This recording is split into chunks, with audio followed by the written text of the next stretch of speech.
Hello everybody, Good Review Surplus here. Today I want to show you my World War I U.S. ammo box. This ammo box would have been used for the M1917 Browning machine gun during the First World War. This ammo box would have been used to store the ammo for the Browning machine gun.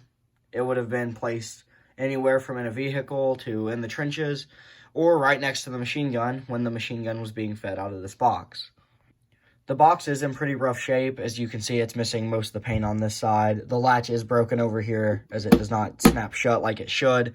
Although most of the time when you find these, or when I usually find them, they're rotted and the wood is kind of moldy looking and it just looks awful. So I decided to pick this one up when I had the chance.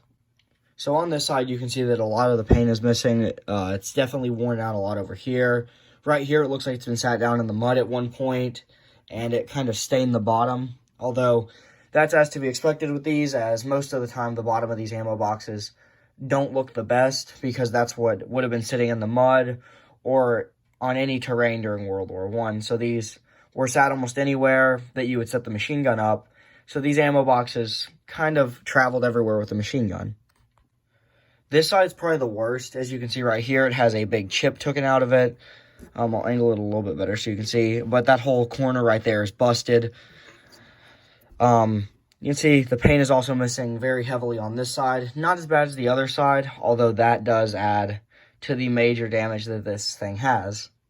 Have to step back to look at the front of it because this table is really small. But anyways, as you can see, this lock is broken. There would usually be a little metal, I guess you could say, tab there for this to tab onto, and you'd have to press that down and open it.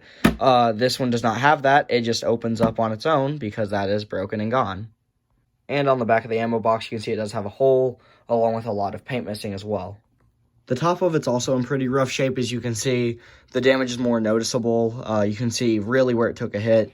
The leather is completely, rotted, I guess you could say. It's dry rotted. It's very stiff, and if you attempted to pick it up, it would probably snap the leather.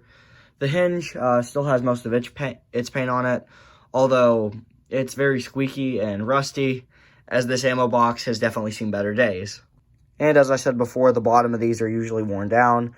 This one, as you can see, looks like it's been sat in mud a couple of times, and it has just, the bottom of it's awful.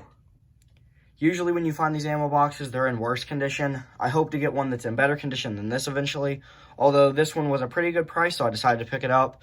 I ended up picking it up alongside the canteen. This was something else they had at that surplus store. It was more of an antique shop that just happened to have a bunch of World War I and World War II militaria.